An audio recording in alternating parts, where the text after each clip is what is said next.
Paintball nerd. Today's guest on Paintball Nerd started playing paintball in 1993. He turned pro in 1998 with Fear Factory. He's also played for Godspeed, Red Energy, Prime, Royalty. He's been a coach since 2010 for CEP, Prime, and currently the coach of the Hurricanes. He's the founder of Zen and the Art of Paintball. Ladies and gentlemen, welcome to the show, Mr. Mike Bianca. Hey, Mike. Dude, that sounded so much cooler than. I'm sorry.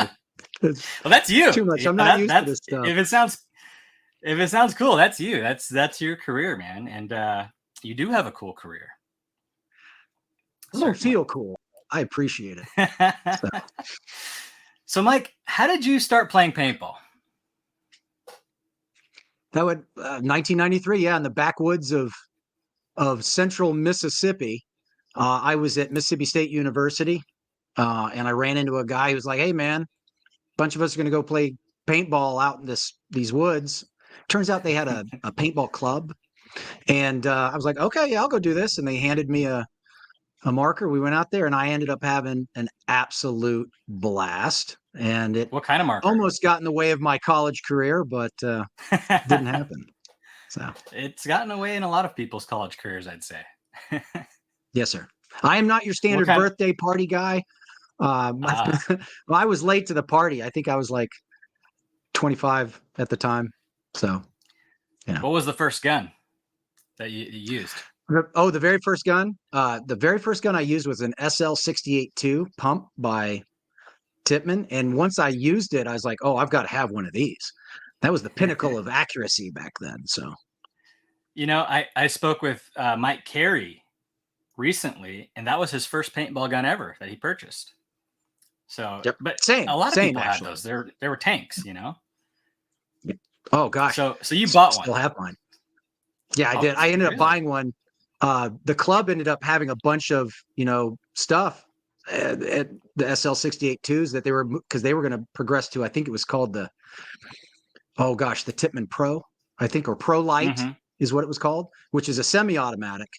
And so they sold a bunch of the SL68-2s, and I went in there and I found the best one I could and bought it for like $100. So nice. So, Mike, you got an exciting thing coming up. You got the Coaches Show with Ryan Gray. So how did that come about? Wow. I guess what's happening is, Ryan and I have become friends. I met him when he was coaching Notorious in the semi-pro. He used to come in and they would scrimmage the Hurricanes in Louisiana. And Ryan and I, it's interesting. Ryan and I are very similar in the fact that the way Ryan's one of those guys that does not walk into a room he doesn't know how to walk out of. I'm the same way. And so he's always assessing. And I think when we first met, we were both kind of sizing each other up and assessing each other. And we realized, yeah, I like this guy, and we would chat in between points. We would chat after practice and we talk about what we thought paintball needed, what paintball was missing. And we're both very opinionated guys. I love Ryan's philosophy of, I don't need any more friends. I've got all the friends I need. So I'm going to say what I want. I'm the same way. I'm 50. So I don't really care about people's opinions so much anymore, as much as it is, but I still care in the industry, right? I told him Sure. I've worked very hard to be very neutral and be under the radar. So I don't do very well with things like this. I like to be the guy back there in the shadows that no one knows. That is no longer the case, unfortunately. So he and I started chatting, and he came up with this idea. He goes, what's missing is a coach's perspective, a legitimate analysis, like a true analysis by somebody who's been at that level, who's like Ryan. He's played professional paintball with X Factor and Texas Storm. He's coached at the professional level. And we just thought about, wouldn't it be really interesting if we could develop a true broadcast caliber analysis show that was, it wasn't an hour, 2 hours long. It was like, hey, let's get to the point. Yeah. And the more we thought about it, we're like, hey, that's kind of a neat idea. And we ended up, that Major League Paintball. By the way, brilliant rebranding, concept. Sure. Especially with what just happened at Sportel in Monaco. I'd like to talk about that if we get a chance. But we reached out and we was chatting with them, and they said, "Hey, that sounds like a really good idea. We'd like to be involved in that." Next thing you know, we've got this relationship happening with the Major League Paintball. Ryan and I were already doing those small broadcasts with Shane Pastana prior to the events on Go Sports. Right. And we thought, well, wouldn't it be neat to have a real sports center type approach to this? And we've just been talking. It's kind of moving really fast. And Ryan is a driving force. I mean, he's a thunderstorm coming in, a hurricane, a wrecking ball, whatever you want to call it, whatever analogy you want to use. Hurricane. And We'll use hurricanes for you. we'll use hurricane. And it's exciting. I'm not sure I'm the best pick because, I am that quiet guy that wants to sit in the back, but I do have an analytical approach to things. I like to sit back and study things. And I think that'll be fun. I may not be the best.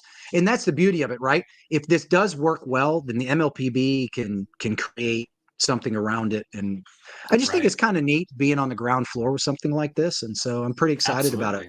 And when Matty Marshall called me and said I had to do it, well, I mean, you got to do what Matty says, right? You got to do it. So Ryan was saying it's also going to be news as well. Like it's not just a coach's perspective on the game, but it's also going to be covering things that happen in the sport. Right. And I think that's, we call it the injection theory in communication. MLPB, when they want to get certain things out, right, they've got to go to this, these different sites. They got to go to Facebook. They got to go to Instagram. They got to, does PB Nation still exist? PB Nation. I miss PB Nation. I'm going to go back there. And they got to talk to the other shows like yourself, Play the Game podcast with Tyler and Marcelo, the Spick and Span show. But wouldn't it be neat if you could literally make one source? Hey, if you want to hear the latest, greatest, and cutting edge news, here's your source. It's the Major League Paintball. And somehow we ended up working our way to be that mouthpiece. And I think that's really exciting. So if people want to get that latest and greatest information, you got one place to go, a single point of contact. And that's exciting. Yeah. And then all the other channels can cover it as well and give their input on it. Like look what we just heard on the coach's show, Right. And we're going to be opinionated, of course, and we'll all have our opinions and our biases, what have you. I'm looking forward to not having any of that bias and just saying, as a coach, here's my perspective. As a player, here's what my perspective would be. As a team, how does this affect us? As a ref, as an owner, as all these different perspectives. And I'm really excited about looking at it from a 360-degree perspective.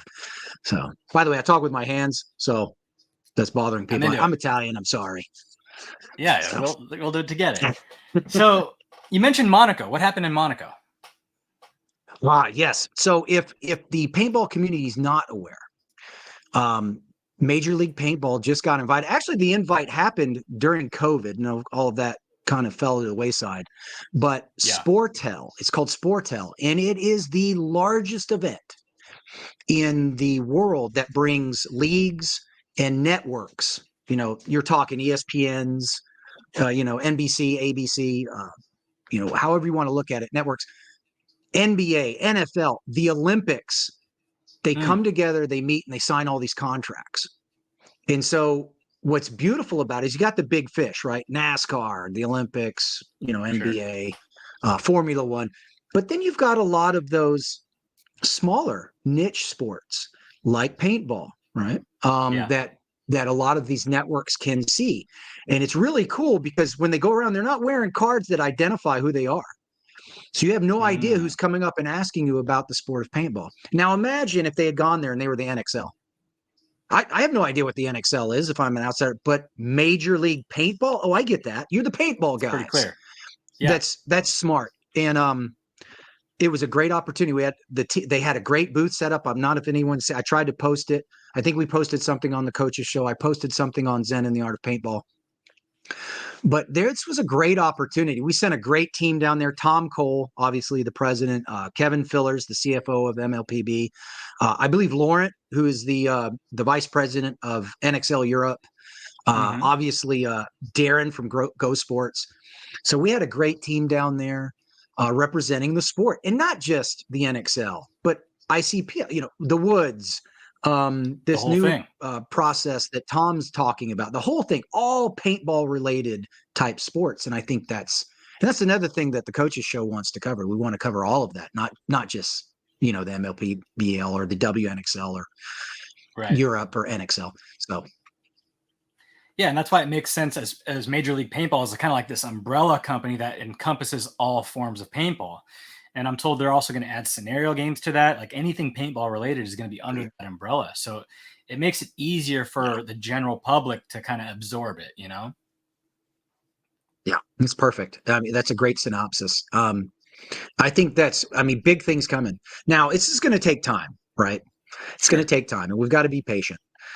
Everyone talks about this, that, and the other growing the sport. I think whatever people need to realize is as long as we're moving forward, every little, Exactly. 0.001% is growth.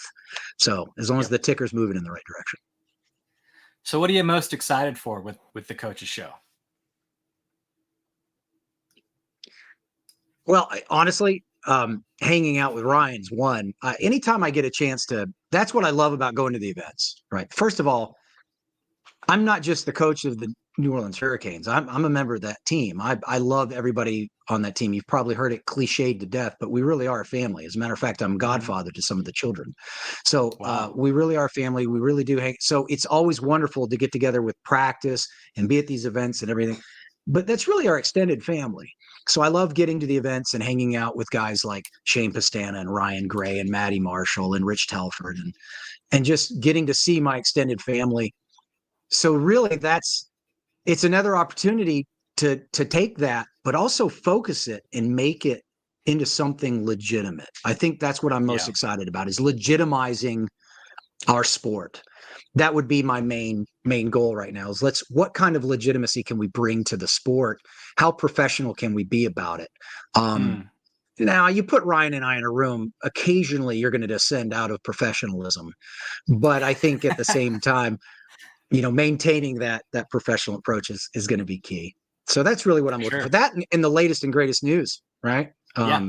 Having an opportunity to talk directly to Jason Trojan or having these access to these people, the movers and shakers in our industry, I think is really exciting.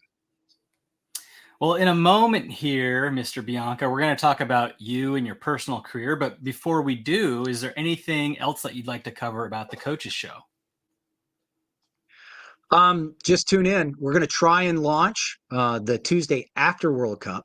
We've got two really exciting, maybe three exciting guests. We've got a guest from, I'm not sure how many of y'all know Haley Levy from Destiny, Destiny. Yeah. from the WNXL. She's going to come in and talk about, not just the WNXL, but women in paintball as a whole. And I think that's really important.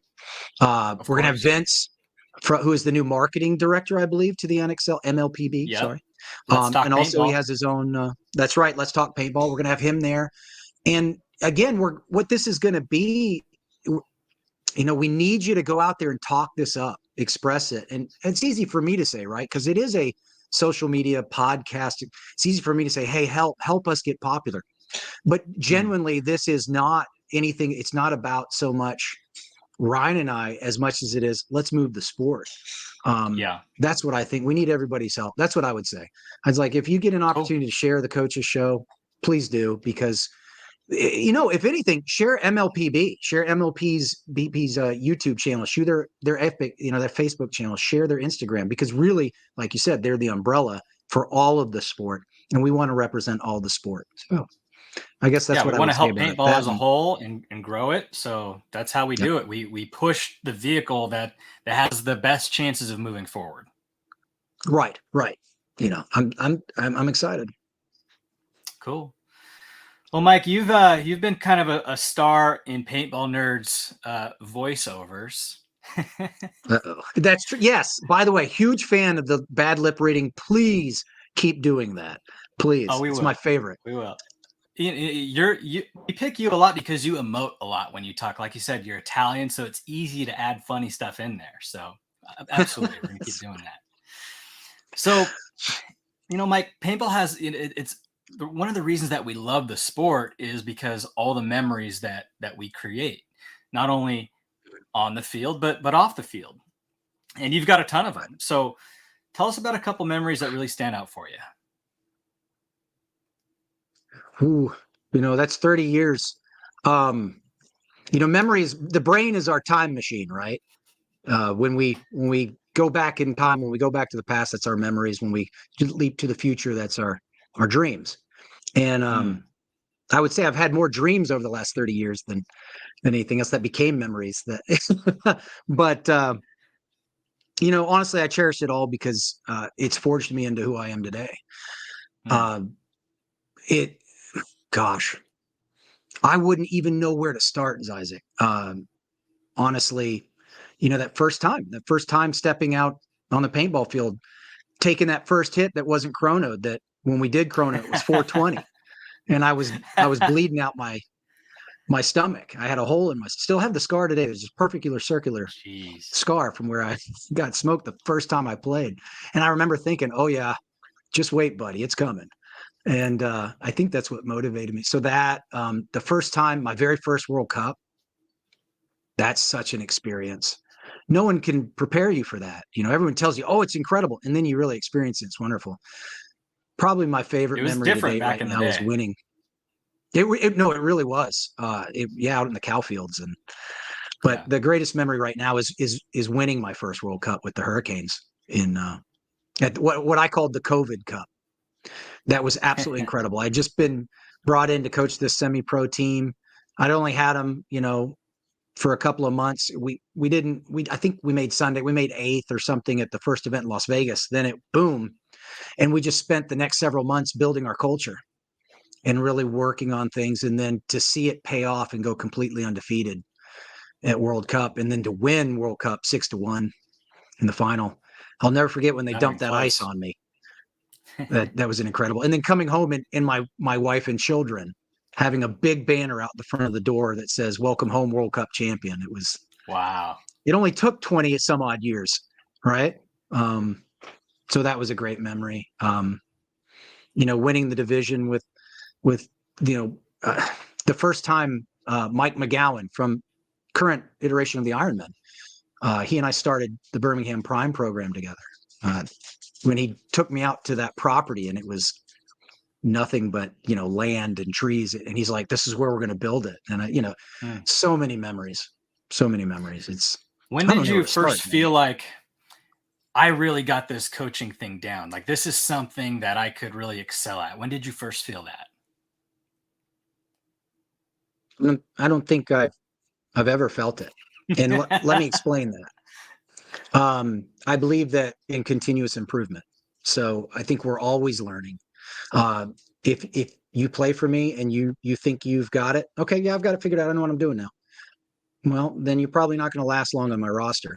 And that's simply because I just believe we're always learning. And I believe that successful coaching or leadership, for that matter, I guess, to me, it isn't about winning. I mean, yes, that's a part of it. I think for me, it's more about keeping my guys focused on goals. You'll probably learn that about me. I'm very goal oriented. So guiding them down that path of goals, motivating them to maintain the discipline to always give their best. And well, having a goal is like a if target. you can do that, oh well, yeah, because if you can do that consistently, right? If you care to take the time, their talent and capabilities are going to take care of the rest. Right? If you hold them accountable. And I think a good coach lays that groundwork and then stays in the background and lets them do their thing. Now, you're going to get me going off on what I think a paintball coach should be, and we might be here all day because I do. When do I think I was okay with it? I'll tell you what. I'll share this with you. When did someone else tell you that you were good at it? It was my wife. Okay. And I was writing this blog, this thing called Zen in the Art of Paintball, and people are starting to take notice. And I got a phone call from a team that wasn't doing very well. I think they were ranked 27th out of 29 teams in Division Two, and it was the reincarnation of CEP. And they had contacted me and they said, "We want you to coach us." And I was like, "Hey, honey, what do you think I should do here?" And I'll never forget because they said they'll pay you. We'll pay you, Bianca. And I'm like, why would anyone want to pay me? That I'm nobody, right? And they said, we'll pay you. And she goes, well, you're always talking about the process, your process. And that if people would just follow the process, if people would just understand your process, about strategy, tactics, culture, accountability, you always talk about it. What better team to see if it would work with than the second to last team in the division? And I remember looking at her going, I'm not a big fan of you right now. But she made an excellent point. And I said, okay, so I agreed to do it. And they ended up making their first Sunday.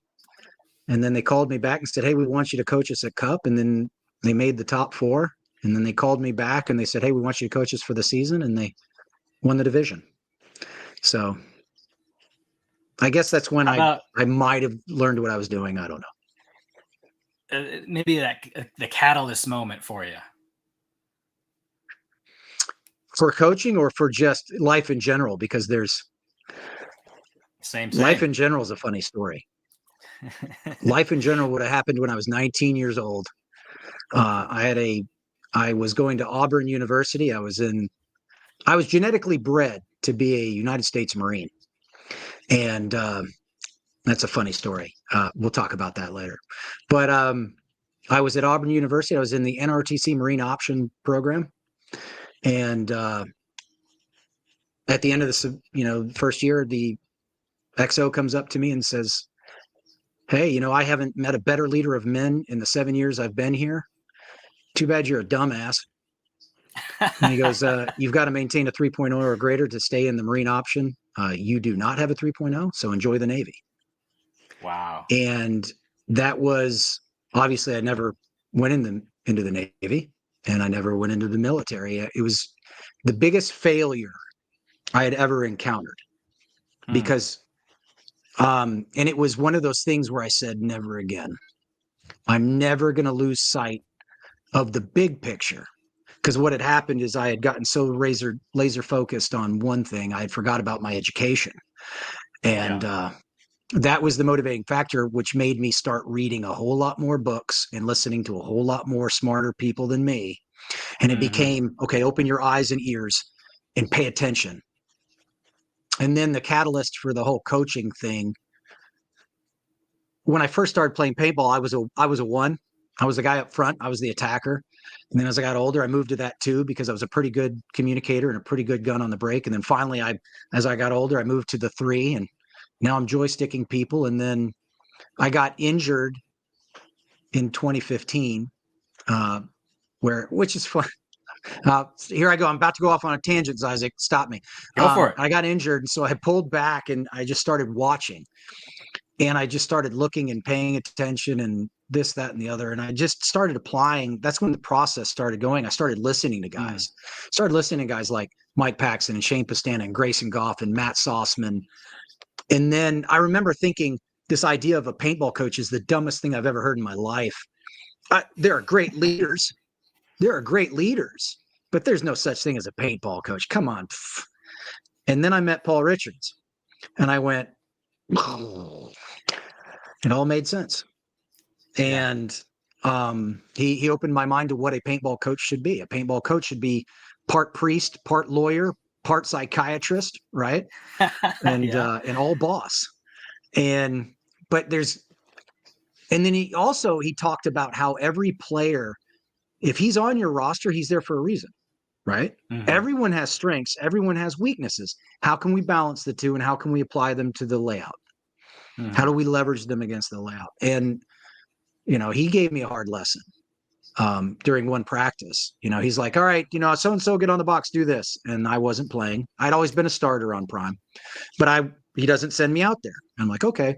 I think he would put me out there every 3-4 points. So everyone else were getting all these spins and I'm not getting jack. And at the end of the day, we're about to go to dinner. And he's like, hey, Michael, I'll ride with you. And I'm like, great, and I don't want to be that guy that's like, hey, what's my problem? What do you see? I hate people who do that, right? Make me better. And I got in the car and he's just smiling. I was like, what are you smiling at? He goes, go ahead and ask me. Because he was so intuitive like that, right? He was so intuitive. He's like, say it. Come on, ask it. And I was like, okay, what did I do wrong? Why are you not playing me? He goes, what are you talking about not playing you? He goes, I know exactly what I get with you. I get a great communicator, a very aggressive guy, and a great gun on the break. I don't need to see you. I've got to see these other guys. I know what I get with you. Oh, and Interesting. it was one of those things where you start looking at it, you start picking up these golden nuggets of how to be a leader, how to Yeah. draw the greatest possibility out of everybody, because that's your goal as a coach. My job is to make sure to put you in positions to succeed. How can I put you in the best position to succeed?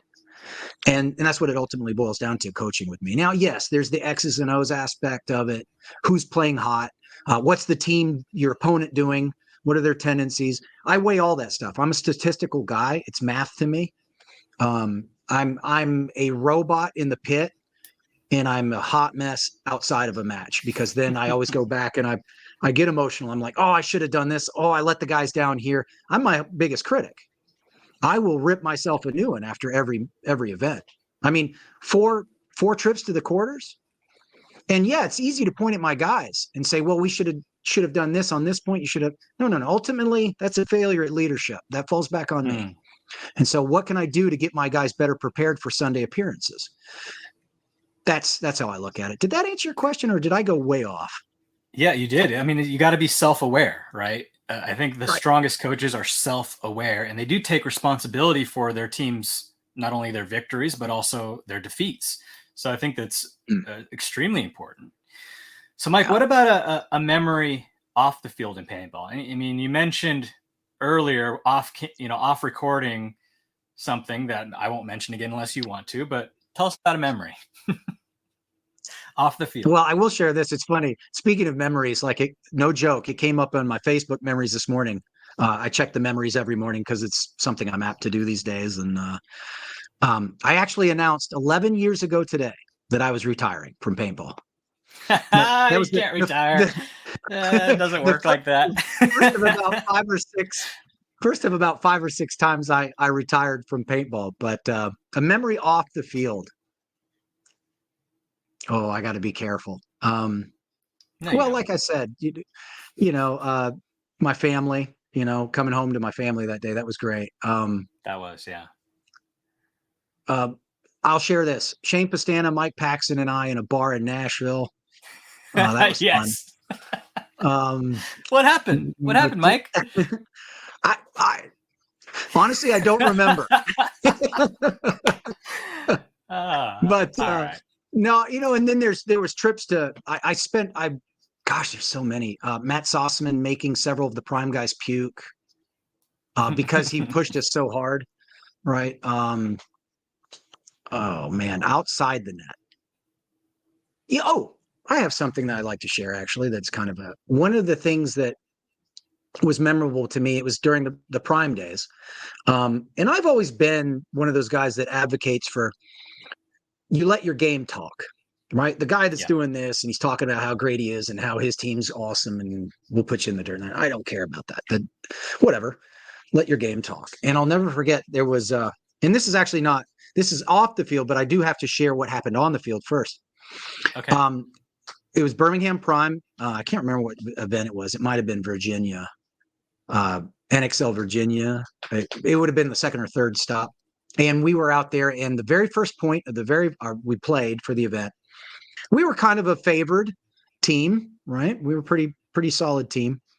And the first point, this guy comes out, and we had a 15-year-old on the team at the time. His name was Nolan Osvath. By the way, could have been an incredible professional, but now he's married and has got this super career, and he's smarter than all of us now. So God bless him. But he's the last guy on the field. We got shot on the break or something happened. We did something dumb. And he's the last guy. And this guy comes down there and like a bunch of them just torch him and they shoot him into the dirt. I mean, they bonus him like you wouldn't believe.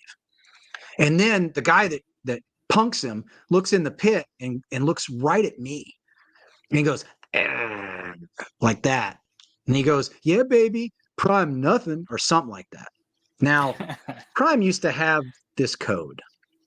I have a lot of codes, but we had a code. And the code was pickles. And all the guys look at me, they're like, Coach, please give us a pickles code. And I'm like, what's his number? And they're like, number 47. I was like, all right, pickles number 47. Pickles number 47. What pickles meant was when you get a chance, you blow his head off. And as he's walking the dead box, hand him off to your friend and just make sure he gets love all the way to the box. And I thought about it for a minute because it wasn't just him. There was 2 or 3 other guys out there that bonused my boy. And so I said, you know what, scratch that. And I looked at the team and I go, pickles the entire team. Pickles them all. And they were all like, yeah. And when you let Prime off the leash, it was a beautiful thing to watch. And that was the only point those guys scored. We mercied them after that. We just blew them out of the water. And it was so funny to shake hands with them later because they were all dripping paint. They were all yellow at the time. Here's what happened after the match. The reffing crew comes up to us and shakes my hand and says, just want you to know we're a huge fan of Prime. We love reffing you guys because you're so honorable.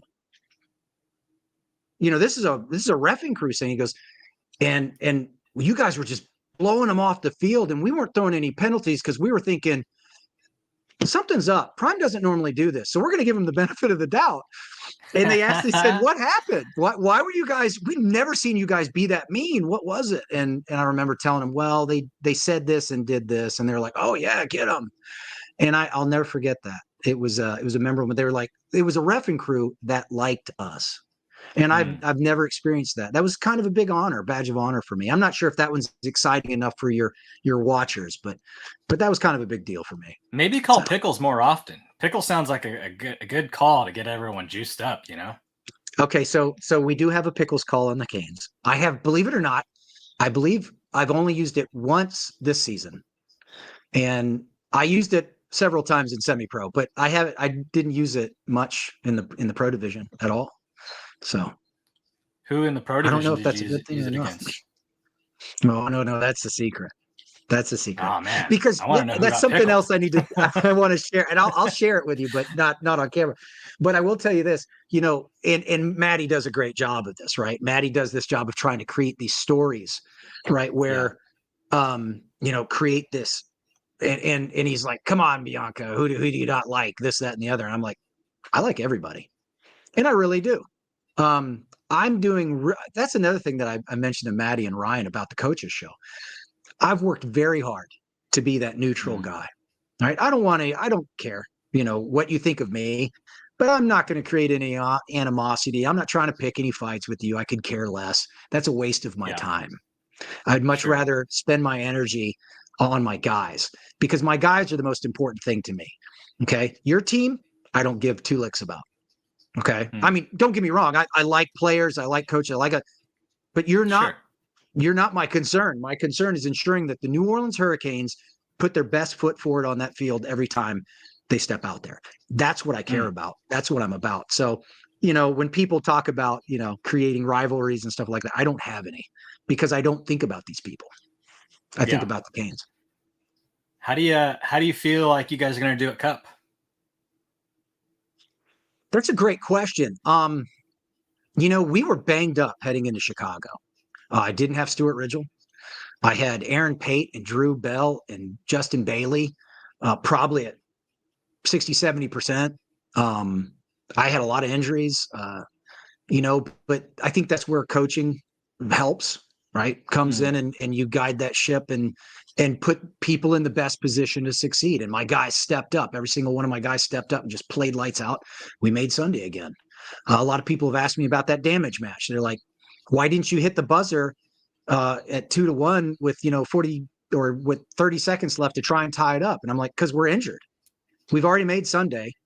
I'm not going to beat my guys up. I need my guys as best they can be heading into Sunday. So that's why I let the 38 seconds burn at 2-1. I'm like, my point margin's money.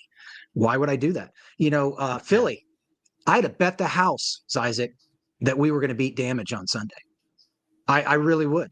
That's how confident going into that match. And then Damage just does damage things, right? The Edwards brothers Sure. and Keith and all of those guys, Chad Bashir, all of them. They just come out there and they just win gunfights, and they're an incredible team. Hats off to them. Lone Star, Sunshine. We don't come to an event thinking. I never come to an event saying, "Okay, we're not going to do well here." I don't do that. Sure. I wouldn't be doing this. My guys wouldn't be stepping on the field. We come to the event saying, "Okay, we're going to win this event, and we're going to give it our 150% every time."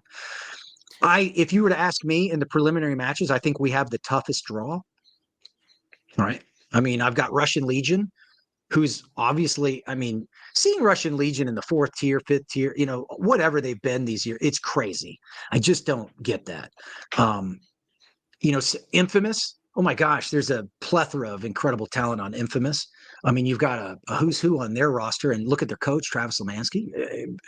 One of the brilliant, right? Notorious Ryan Gray scares the crap out of me because we know each other so well. So I never look past anybody. And then, of course, Verse Factory, 2nd place overall, super highly aggressive team from Europe. I don't know anything on them. I don't have any data, and I'm a data-driven guy. So I would say that we probably have the toughest draw. Here's the thing, though. Well, let me ask you this, though. We're going to win. Based on playing styles of your guys and what you know about the other teams, who do you think will be Hurricanes' biggest challenge? Out of who we drew in the prelims? I put all of them up there. Because honestly, if you think about the intelligent attack of a Russian Legion and an Infamous, if this is a fast layout, if this is an aggressive layout, you got to give the advantage to a Notorious and to a Versed and to an Infamous, right? And to attack, right? If it's a balance, I give the advantage to us. If it's defensive, I give the advantage to us. Even if it is an attack, I still somewhat give the advantage to us. A lot of people don't know this. We've gotten this reputation of being a defensive team. I'm not sure defensive is the appropriate adjective. We play the field the way we feel it needs to be played based off our assets and the assets of the opponent. Because I do play opponents, right? I'm very data driven. I would say that it's funny. A lot of people don't know this. If you knew the Hurricanes back in the original days before I showed up, they had one speed, and that was attack. They had a huge, incredible overhand right. They had a haymaker from hell, but the boys didn't know how to jab or cross, or they didn't know how to dance. Right? Sweet science. Yeah. And I think that's what I brought to the team was a more methodical approach. And using those strengths, right? We use what is called a SWOT analysis, SWOT, strengths, weaknesses, opportunities, and threats. And we apply that. And, honestly, I want to beat all of them. They're all a threat. They're all in my way. They're all in the team's way. They're in the Hurricanes' way. And Hurricanes need to get to the Commander's Cup because we need money. So we have to get in the top 8 to get some money back. And so that's our goal. Right on. Well, Mike, you've been playing paintball for 30 years. I'm sure you've got some cool relics in your collection. Anything cool you want to show us? I knew this is one of your shticks, so I did want to share some things. All right. What do we got? I told you I bought that SL 68-2. Well, this is that exact SL 68-2. This from 1993. I still have it. It still works. This thing's action is sweet and butter because I take care of it. And still works. I'm also it does. Yeah. I'm a shooter, a real shooter outside of paintball. I enjoy firearms. I've seen. And so I believe in taking care of my equipment. And so that bad boy's, here's something that kind of might show some people might age me a little bit, but it still works as well. And this is one of the original PGPs from, it still works. It's good to go. I believe this was made by Sheridan back in the day. Yeah. Sir? Yeah. Do the extenders? No, I don't have the extenders. So I need to get those, but I love that. And then the last thing I wanted to show in 1998 or 1999, I was at, I think it was called the Rebel Open. It was in Oxford, Mississippi. And there was a small booth there. And they were selling some things. And I needed a new, because I'd worn the same do-rag. Ask anyone that knows me. I'd worn the same like olive drab do-rag for like years. And it had finally seen the last of its days.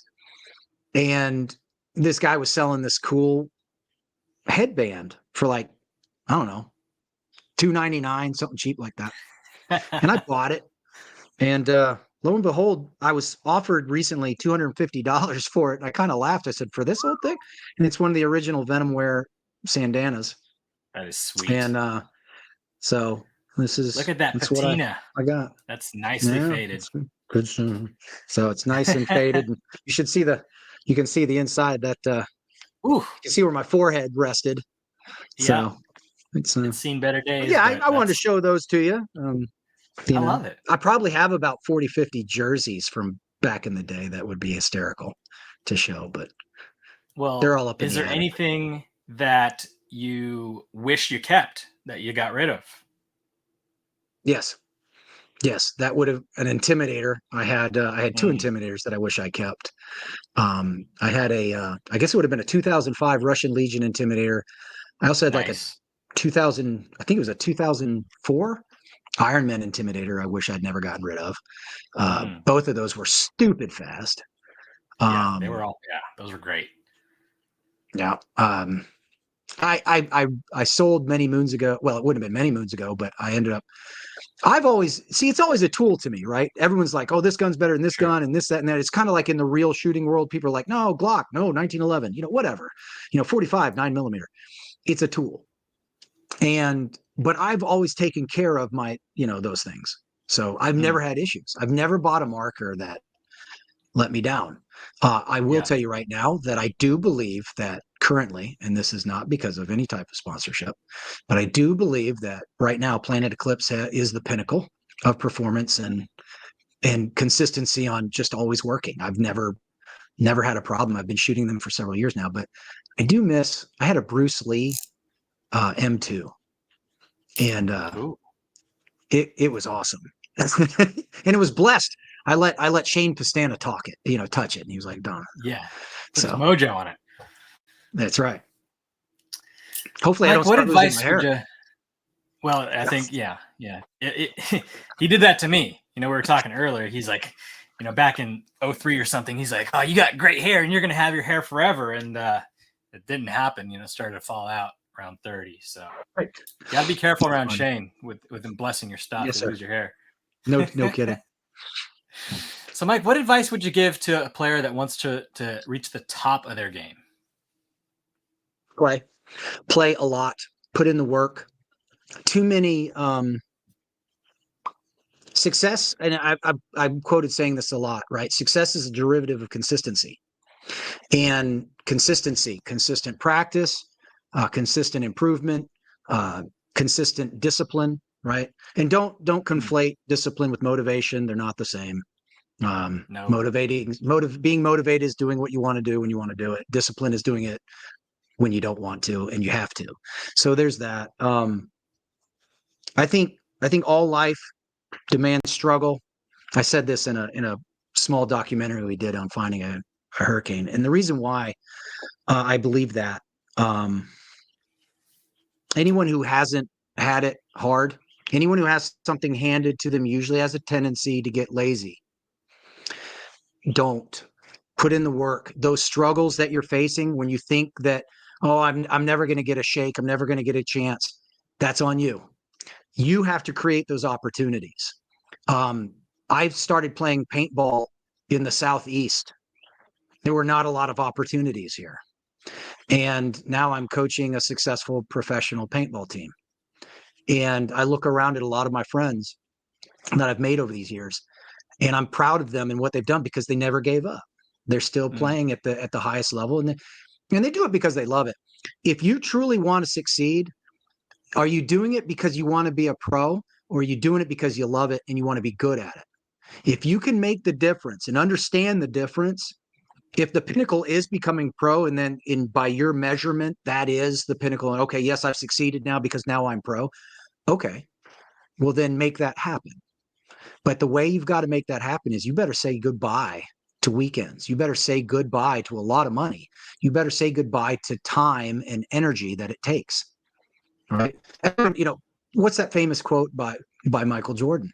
Everyone sees the game-winning shots. No one remembers the 100,000 shots I missed. Yeah. And you got to take them. You got to get out there and shoot, play against people, absorb as much information as you can.